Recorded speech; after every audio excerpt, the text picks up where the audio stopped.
Welcome to part 5 of the Kingdom of Heaven series, Masters of the Ageless Wisdom. The idea of an assembly of advanced beings pulling the strings on the inner planes is not new. Every spiritual tradition throughout history speaks of wise and loving guides watching over human and planetary affairs from a higher dimension. For example, the Siddhashrama of the Hindus, the Assembly of Bodhisattvas of Buddhism, the Congregation of the Mighty of Judaism, the Celestial Bureaucracy of China, the Just Men Made Perfect of Paul, the 24 Elders of Revelation, and the ancestors of shamanic and folk traditions. In the Theosophical tradition, these beings are known, amongst other titles, as the Masters of the Ancient Wisdom, the Ascended Masters, or the Planetary Hierarchy, and Shambhala, which is a real place, but not in the sense that the three-dimensionally focused consciousness of the average earthbound human being can immediately recognize, is their home or headquarters. Helena Blavatsky describes it as a fertile, fairy-like land, the place of meeting of the inheritors of the esoteric wisdom of the godlike inhabitants of the legendary island. As Shambhala exists on the inner planes of reality, its inhabitants also have their being in a more subtle dimension than the dense material. Many do not use a material body at all, while others have chosen to retain a physical form or can create a form at will when the need arises. These latter can be found in the Himalayas and other parts of the world, and whilst they can be found in physical bodies, they are not confined by the limitations of the dense material, including its communication methods, and are able therefore to communicate by means of higher powers such as telepathy. Our understanding of Shambhala is largely based upon the descriptions provided over the millennia by those members of the hierarchy who have elected to communicate with humanity on the physical plane or telepathically. According to the Theosophical account, Shambhala was founded 18.5 million years ago, a dating which the materialist mind, operating within the mainstream linear time paradigm, will no doubt find absurd. Given that exact numbers and dates in esoteric literature are often protectively substituted with those of symbolic significance, the mainstream reaction may be somewhat justified. However, Shambhala was not founded by the humans of that time. This was the time of Lemuria, and they were still at a very early stage of their evolution, having only just become male and female, and still more animal than human. It was founded by more advanced beings, whose task it was to oversee human evolution. Even if 18.5 million years were a literal dating, this would not be entirely inconsistent with the mainstream timeline, which holds that millions of years of hominid evolution preceded the emergence of Homo sapiens, the contemporary human being. The Hominidae family having branched off from the Helobatidae family, part of the Hominoidea superfamily, between 15 to 20 million years ago, although the precise nature of this branching should be questioned in line with what we know about the root races as described in the previous video. According to the Theosophical account, these advanced beings, known as the Lords of the Flame, came to Earth to awaken the mind principle in animal humanity from the planet Venus, an assertion which is even more astounding to the materialist mindset than the dating of Shambhala. According to the Ascended Master Dral Kul, also known as the Tibetan or Master DK, as recorded in the books of his amanuensis Alice Bailey, this did not mean that Venus was more advanced, and it did not mean a visitation in the mundane physical sense. In order to comprehend the nature of the Venusian impact somewhat, it is important to understand that we live in a multidimensional universe. where there are other dimensions of reality beyond the three-dimensional level that constitutes our everyday experience. This is described in theosophical literature in terms of chains, globes, and rounds. It is a complex subject, but in the interests of aiding our understanding of history and of science, it warrants a brief explanation. Every planet in our solar system, including Earth, is a system of evolution known as a scheme. Each scheme incarnates over vast cycles of time called rounds. There are 7 rounds altogether, each corresponding to an incarnation of the planetary logos, who I will come to shortly, 7 being a number which reverberates throughout creation. 7 days of the week, 7 colours of the visible light spectrum, 7 musical notes, 7 chakras, and so on. Each scheme has 7 chains, and each chain contains 7 globes. They are not separate from each other, but existing at different levels of density, they interpenetrate each other to form one greater globe. Only one of the globes, the 4th, is on the physical plane. The remaining 6 are non-physical and exist on 3 different planes of consciousness.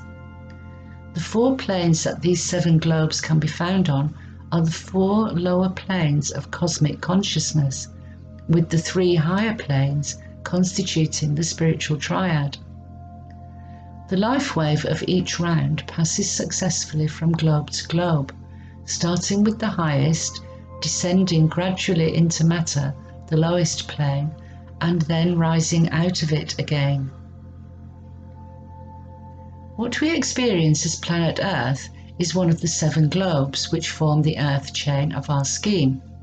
Currently, we are in the 4th of the 7 rounds, in the 4th chain and on the 4th or physical plane globe of that chain. During the time that the life wave passes through a globe, evolution runs its course through 7 civilizations, epochs, or root races, with their various sub-races and branches. As described in the previous video, we are at present in the 5th root race.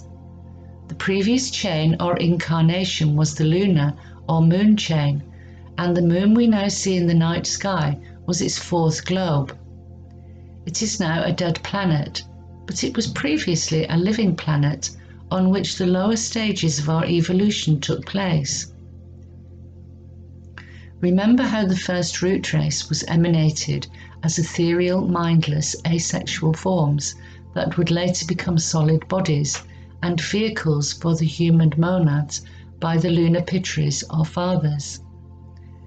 Since every new chain is a more evolved reincarnation of the previous one, in the next chain, humanity will enter a much higher, more spiritual phase of its overall evolution. Every planetary scheme holds within it a microcosm of the entire solar system, and its chains and globes have correspondences with the chains and globes of every other planet. Thus, within the Earth scheme, we also find a corresponding Venus evolution, a corresponding Jupiter evolution, and so on.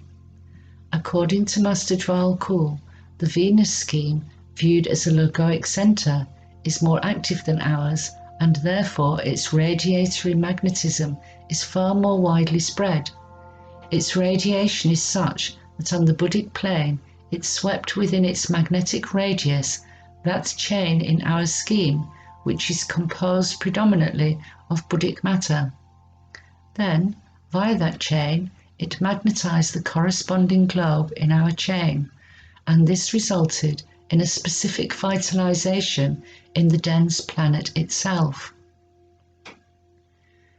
The magnetic influence of Venus on the Earth scheme was intensified, said Master Dwal Kul, by the fact that the Earth and Venus centers formed a triangle of force with the Jupiter center, in a corresponding way that the chakras of the etheric body of the human being form geometrical triangles.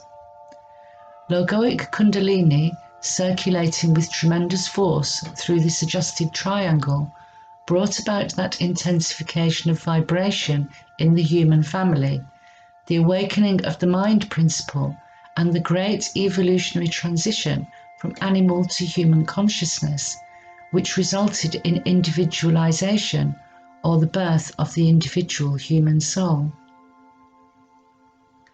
When the Lords of the Flame, or the solar Pitris, returned whence they came, 7 of them remained behind to oversee the evolution of humanity. Many ancient sources tell of the enigmatic group of 7 sages who are said to appear at the beginning of every great time cycle and teach the arts of civilization. In the Hindu tradition, these are the Saptarishi, or 7 rishis, who transmitted to humanity the secrets of the Kala Chakra. Saptarishi being the name given to the plough, an asterism consisting of the 7 brightest stars of the Ursa Major constellation, found close to Polaris in the northern circumpolar region. The 7 sages, the 7 spirits before the throne, are also vehicles for the 7 emanations of divine energy produced by the Divine Trinity, known as the 7 rays of life, a concept well known throughout the spiritual traditions of antiquity. The leader of the Lords of the Flame and the head of Shambhala is Sanat Kumara, one of the 7 spirits before the throne, and the planetary logos of our Earth scheme. He is referred to in the 7th chapter of the Chandogya Upanishad and in the Mahabharata. In Buddhism, he is known as Sanam Kumar. In Japan, as the Defender Lord. In Judeo-Christianity, as the Ancient of Days or Melchizedek. In Zoroastrianism, as Ahura Mazda, and as Al-Qidr to Sufi Muslims. There is a shrine to him at Kataralana, Sri Lanka, which was erected as a symbol of unity between all religions. Referred to as the Lord of the World, Sanat Kumara is a being of such a rarefied nature that when he took physical incarnation on the 4th globe of our Earth chain, he was unable to take a dense physical body and had to function in his etheric body. It was his auric energy field on his arrival 18.5 million years ago that precipitated individualization. Sanat Kumara is in constant contact with the solar logos, the consciousness of the sun, from whom he receives the energies which have been transmitted by celestial bodies beyond the solar system, which are connected to our origins and evolution on this planet, the prime players including Sirius, Orion, the Pleiades, and the Pole Star. According to Master Djwhal Khul, Shambhala can be understood better as a vast focal point of energies which are brought together by the planetary logos to manifest his planetary service. Whereas the hierarchy represents the heart chakra of the planet and humanity the throat chakra, Shambhala represents the planetary crown chakra, the head center, the monad. It receives cosmic energies and transmits them to planet Earth in much the same way that the crown chakra of the human being receives spiritual energy from the spiritual realm and transmits it to the psychophysical organism. Shambhala is identified with the energy of the first ray, and therefore with that of the first aspect of the Divine Trinity, will purpose, the divine life force which drives all evolution on the planet and inspires in us the will to love. It is the most potent energy on our planet and exhibits both creative and destructive aspects. On the one hand, it opens the doors to the initiation process, to the sequential expansion, that is, of consciousness.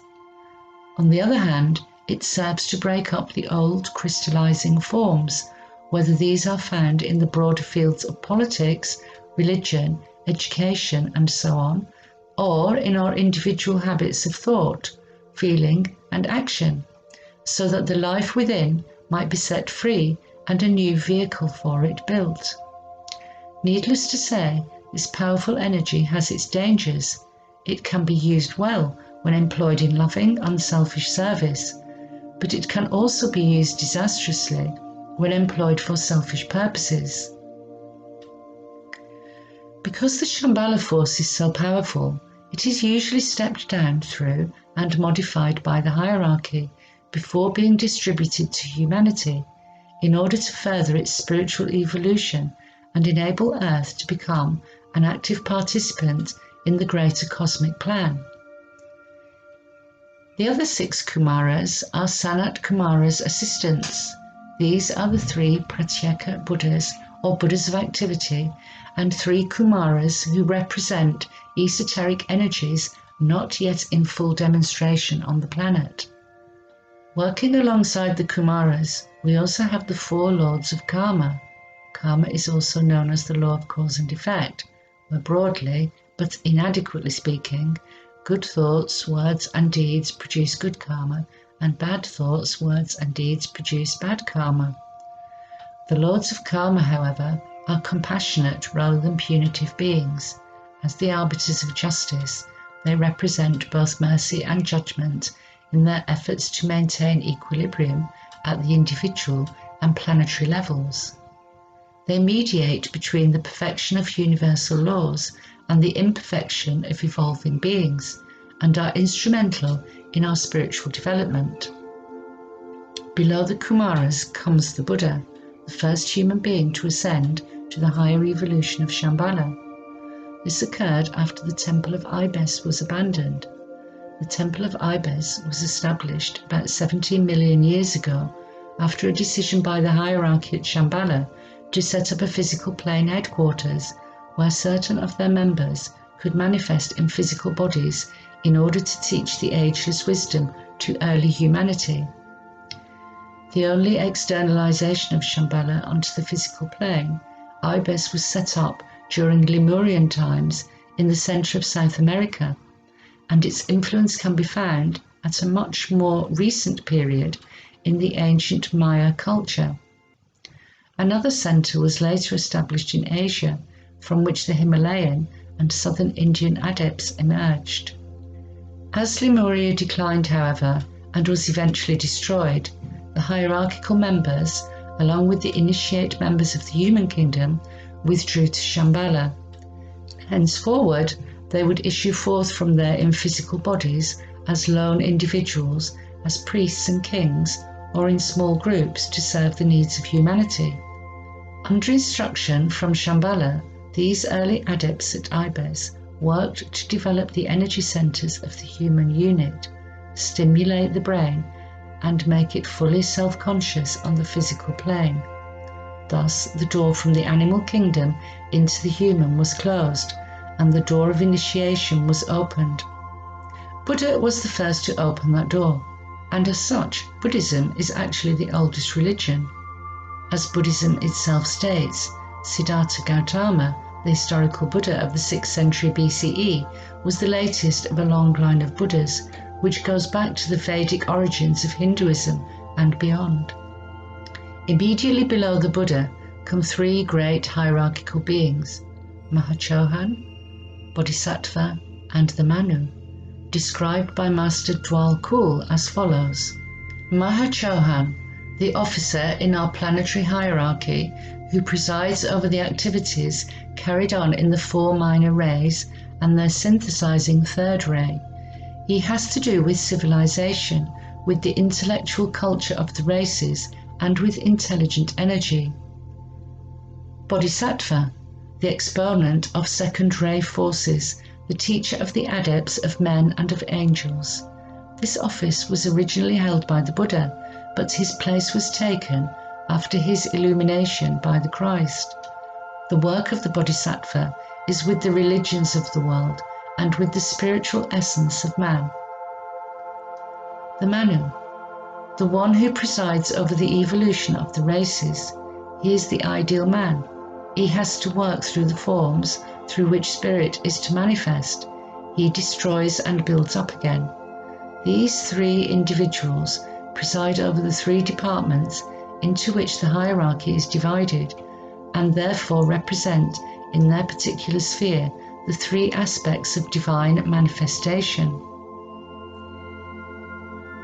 According to the Buddhist tradition, A Bodhisattva is a compassionate being who descends from the two-seater heaven, reached only via meditation, to the human realm with the aim of attaining Buddhahood for the benefit of all. Although he has reached an advanced state of grace and enlightenment, he forgoes entry into nirvana in order to help others. The Bodhisattva of the Theosophical tradition, which draws largely on the Hindu and Buddhist traditions, is the Lord Maitreya. Described as the world teacher, he is a messianic figure who incarnates on the physical plane from time to teach humanity the underlying truths of existence. Some of his previous incarnations including Krishna and Christ. In his coming incarnation, he will appear on earth as the Kalki avatar, which according to the Hindu tradition will be the final incarnation of Vishnu to conquer the forces of materialism and fear and rule over the Pure Land.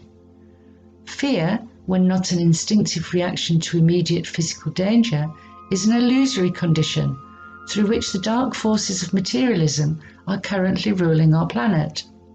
The world teacher is the great Lord of love and compassion at the heart of the hierarchy, his role being to bring light to the world and guide the development of spiritual consciousness, a process which will eventually liberate spirit from the confines of form and lead to the realization within human beings that God is love and that each of us is a child of God and son of the Most High. According to Master Dwal Kul, you have will, love and intelligence represented in these three great lords. You have physical manifestation, the love or desire aspect, and the mind of the planetary logos working out into objectivity. The closest cooperation and unity exists between these three personalities, and every move and plan and event exists in their united foreknowledge. They are in daily touch with the Lord of the world at Shambhala, and the entire guidance of affairs rests in their hands. Working under each of the great lords or departmental heads, we find the ascended masters, including Moriah, Kuthumi, Paul the Venetian, Serapis Bey, Hilarion, Jesus, and Master O. The Master Dwal Kul, who works with the Master Kuthumi, took up the task of transferring the energy and wisdom of the hierarchy to humanity, and has to date used several amanuenses telepathically, including Helena Blavatsky and Alice Bailey. Below the masters comes a large group of initiates and disciples of varying degrees. The first step up from average humanity are the probationers, who may not initially be conscious of the hierarchy as such, but who are sensitive enough to receive its impression. If you are watching this video and consider yourself to be spiritually awakening, to be a light worker or a starseed, then there is a good chance you are a disciple of some degree, or at least on the probationary path. At this stage, the human being is equipped with a discerning mind, has embarked upon the process of self-conscious evolution, and can receive instruction indirectly at first on how to gain mastery over the lower nature, free the soul from its psychophysical limitations, and become more receptive to the Shambhala energy. If the burgeoning interest in spiritual development is anything to go by, many people on the planet today are likely to be found upon the probationary path. In order to find the path, their souls have likely chosen a set of life conditions and circumstances which are difficult enough to cause much pain and suffering, but supportive enough for them to awaken to the spiritual realities nevertheless. It is very likely that many of these probationers will not yet have consciously registered the name Shambhala, let alone realized that it is the unifying source of all religious traditions, and that it is a real place inhabited by real beings, accessible only to those with a sufficiently expanded and rarefied consciousness. It is only a matter of time, however, before it is widely recognized that its teachings are in perfect resonance with the knowledge which already lies within each of us. Probationers are unlikely to be religious fanatics, or indeed members of any formal group or organized religion. They may have found that organized religions do not provide an adequate map for the spiritual journey, not because of their core teachings, the scriptures, which ultimately come from the one source, that is Shambhala, but because of wrong interpretation, censorship, and corruption. In order to truly understand Christianity, for example, it is necessary to delve back to a time before the 4th century CE, when the Roman Emperor Constantine hijacked the movement that Jesus had instigated and moulded it to his own socio-political ends. But they are equipped with a basic knowledge of the spiritual fundamentals and are cultivating spiritual values and ethical restraint. They are those who have taken the red pill, so to speak, and understood the signs of the times, the machinations of the materialistic forces that currently control our world conditions. Having a passion for knowledge and understanding, probationers know that they have not been furnished with the truth on many fronts by these forces, and, skeptical of the status quo version of history and reality, they have an open mind as to a more viable alternative, one that involves a synthesis of science, religion, philosophy, and psychology, and that aspires to global cooperation rather than global domination.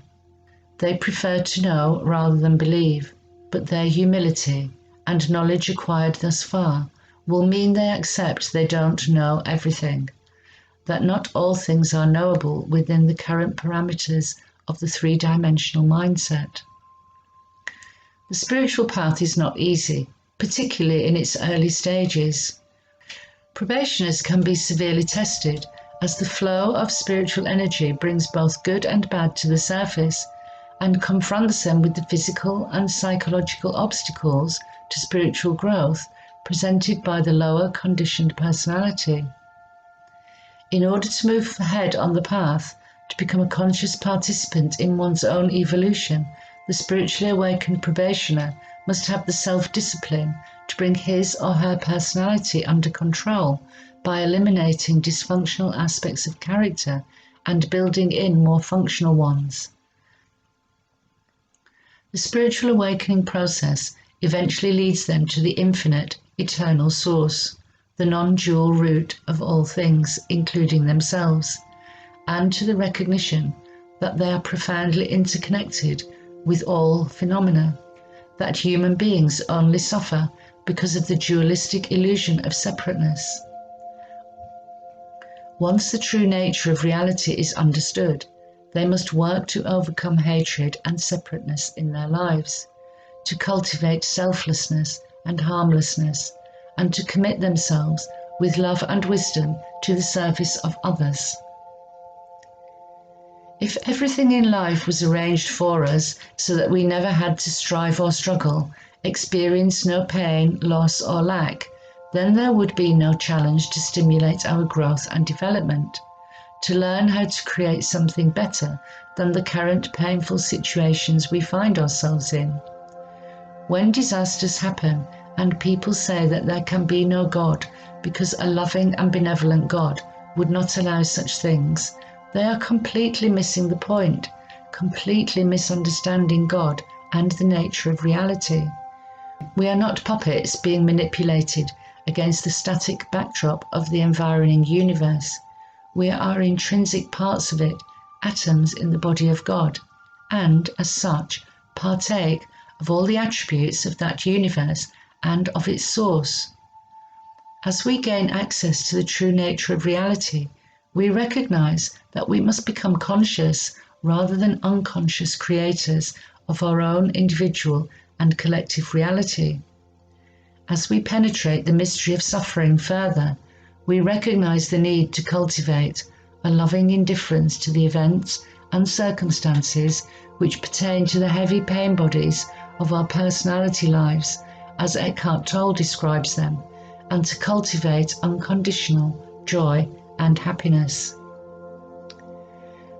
As probationers work towards accepted discipleship and conscious affiliation with the hierarchy, it is extremely important that they resist fanaticism and learn to manage their physical, emotional, and mental vehicles patiently and calmly, sanely and safely. They must learn to live, that is, simply and quietly, with steadfastness and practicality. They must be intelligent cooperators rather than devotees. Along the way, they will learn how to meditate and will experience the effects of meditation on the etheric body. They will learn how to synthesize the microcosm and the macrocosm according to the ideal or archetypal plan which underlies both, how to build the antakarana, the bridge that links the lower self to the higher, the personality to the soul. They will learn how to develop the intuition and balance the pairs of opposites, which means they will learn to differentiate more consistently between the real self and the false self, between the true being and the impermanent transient ego. They will learn how to attain consciousness of the higher self and subsequently of the divine spirit, how to achieve a fuller expression of their inner divinity through subjugation of the personality and a more sustained contact with the soul. As they begin to align with higher consciousness, they will understand that there is a plan drawn up by a power greater than themselves, and that plan involves becoming more effective channels for the love and wisdom of the hierarchy, the spirit of Shambhala, to flow through, thus spreading light on the earth and becoming of true service to their fellow human beings. It involves manifesting the kingdom of heaven on earth through one unified humanity. The spiritual hierarchy, which guides us in this process, is not a static entity, and since its arrival on this planet, many of its original members have gradually moved on to more advanced evolutionary systems. They have been replaced by human beings who, having passed through the trials and tribulations of life during their many earthly incarnations, and having garnered the knowledge of all the world's great spiritual traditions, have reached a higher stage of evolution than the average members of the race and attained to the level of ascended master. As ascended masters ascend, they fill the positions vacated by more senior members of the hierarchy as they move on to greater work. The collective of divine beings operating from Shambhala constitutes the fifth kingdom in nature, or the kingdom of souls. Humanity constitutes the fourth kingdom, preceded by the animal, vegetable and mineral, but its next evolutionary goal is to ascend into the fifth kingdom. The bulk of humanity, still firmly lodged in the fourth kingdom, has not yet registered, at least not consciously, the presence of Shambhala. But those who are now awakening to the reality of the soul, and all will awaken eventually, and are ready to embark upon the higher evolution, are becoming increasingly sensitive to its energies. They are realizing that while there is abundant guidance from above, it is by unfolding the sacred land within ourselves, by our own efforts, that we will eventually make our ascension. This process does not apply only to human beings. As we awaken, we lift all the subhuman kingdoms along with us on their evolutionary journey. Indeed, we raise the entire planet, since Earth itself is a living entity with which all its inhabitants are intimately connected. Although Shambhala has only appeared on the physical plane once, it does, albeit extremely rarely, make direct energy impacts on humanity. The first occurred when the Lords of the Flame imparted the spark of mind to animal man 18.5 million years ago in Lemurian times and initiated the process of individualization. The second occurred during Atlantean times, at the time of the war between the Lords of Light and Lords of Darkness, which led to the Great Flood. Every time it does make a direct impact on humanity, the latter takes a significant evolutionary leap in consciousness and further details of the divine plan are revealed. According to the Master Dwell Kul, the first direct Shambhala impact in Lemurian times initiated an expansion of consciousness that led to increased physical coordination. The second direct impact in Atlantean times led to increased emotional control. The most recent series of direct Shambhala impacts is intended to stimulate the mental capacity of humanity. The first of the series occurred in 1825 and found expression in those great inquiring minds which arose to challenge the crystallized edifices of outmoded control, church and state, and to initiate developments in science which would revolutionize our perceptions of reality. To offset the overstimulation of mentality, this impact incorporated a stimulation of philanthropy, of a growing sense of relationship everywhere, and by the spread of Christ energy, which generates at one-ment, loving understanding and goodwill. Undeniably, while there are those who use the energy of will and purpose in the service of the divine plan, others have used it to gain personal power and control over others. This was the situation that led to World War I. Such an outcome may well seem disastrous to many, and on one level it certainly was, but seen from the perspective of higher consciousness, it served to destroy forms that were worn out and had become obstacles to human progress, and to pave the way for new forms that were more adequate for the expression of the indwelling spiritual life. The second impact of the current series, which occurred in 1925, continued this process and led to World War II in 1939. In 1975, Shambhala began making direct impacts on humanity every 25 years, the last one being in 2000. The next one will be in 2025, a significant date for several reasons, as I have described in other videos. This accelerated contact with Shambhala, at a time when the forces of materialism are approaching the furthest reaches of degeneracy on a global scale, would seem to suggest that the intervention of a higher power, which will destroy the forces of materialism and usher in a new, more spiritual age, might not be too far away. Indeed, the hierarchy has been steadily approaching closer to the physical plane, seeking to make a deeper impact on human consciousness since the 15th century, when the Aquarian age began to make its approach felt and new energies were released. Now, according to the Master Dwell Kul, the externalization of the hierarchy on the physical plane, where the great spiritual luminaries live on Earth, is a process which is already well underway. The keynote of the Aquarian age is brotherhood and service, and the Shambhala community models this by working as a collective rather than through the control of a single individual. In the early stages of the spiritual path, our focus is usually on some prominent hierarchical individual, Krishna, Buddha, Christ, etc. But now that humanity has reached a stage in its evolutionary development where awakening is taking place on a much larger scale across the planet, our focus is shifting to the hierarchy in its entirety, and therefore eventually to Shambhala. Its organizational structure, emphasizing the group rather than the individual, is the model of how we are expected to work in the interests of planetary service in the incoming new age. Until now, spiritual awakening has been the prerogative of individuals and small communities scattered here and there. But the Shambhala energy is now availing itself to group formations rather than to that of the lone individual. It is not just the lone individual who will ascend to meet the externalizing hierarchy and consciously connect with its divine guidance, cooperate with its energies, and participate more consciously and effectively with the divine plan for our planet, but humanity as a group.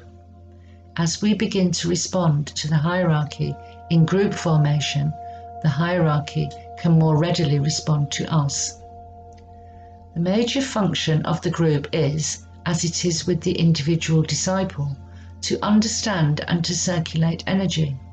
The kind of group referred to here is not necessarily an organized one on the physical plane, but rather one that is growing spontaneously on the planet as a result of the large numbers of disciples who are attempting to anchor the incoming energy of love and brotherhood into the earth and have dedicated themselves to world service and planetary unity. This group of lightworkers, or new group of world servers as it has been called, is a bridging group which is working to forge a closer relationship between the hierarchy and humanity. Its task is to build the bridge by which a collective humanity can reach the higher evolution, thus sowing the seeds of a new world culture and civilization, Shambhala, the kingdom of God, based on the values of the incoming energies associated with Aquarius and as foretold by the Kala Chakra Tantra.